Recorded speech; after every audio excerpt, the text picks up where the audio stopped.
জামাতে নামাজ আদায়ের সময় বায়ু ত্যাগ হলে বের হয়ে অজু করার সুযোগ না থাকলে করণীয় কি? নামাজের জামাতে দাঁড়াইছেন, কাতারের মাঝখানে আছেন, অজু ভেঙে গেছে, এখন এমন মুসল্লি গাদাগাদি করে দাঁড়াইছে, পিছনে 10-12 কাতার আছে, আপনি ভাইঙ্গা শেষ পর্যন্ত অজু করা কঠিন।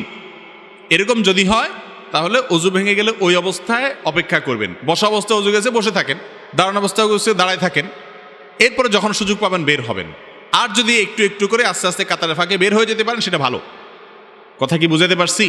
আমাদের দেশে মসজিদগুলোতে এই ব্যবস্থা রাখে না। আরব দেশগুলোতে বেশিরভাগ মসজিদের চারপাশে 2 ফিট 3 ফিট করে জায়গা খালি রাখে, যাতে করে কারোর অজু ছুটে গেলে সে সবাই সামনে দিয়ে, নামাজি ব্যক্তি জামাতের সাথে নামাজ পড়লে ইমাম সাহেবের সামনে সূত্রা থাকলে অন্য মুসল্লিদের সামনে অজু ভেঙে গেলে সামনে দিয়ে গেলে অসুবিধা হবে না। কিন্তু যদি 10 কাতারের সব মুসল্লির নামাজের মনোযোগ নষ্ট করেন আপনি, সেটা তো আরেক মুসিবত।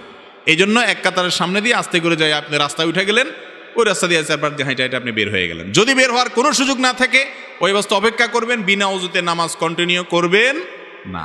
মুশকিল হলো ওই অবস্থা যদি দাঁড়ায় থাকে, সবাই বলবে ব্যাপার কি, দাঁড়ায় রয়েছে কেন? সবাই বুঝে যাবে যে এর বায়ু আসছে, তাহলে আপনি শরম পাইবেন। সেজন্য আপনি সবার সাথে সাথে তাল মিলাবেন না। শরম পাইছি সেজন্য আমি নাফরমানি করব, গুনার কাজ করবো, সুযোগ নেই। দাঁড়ায় থাকবেন, যে যা মনে করে করো, কিচ্ছু আসা যায় না।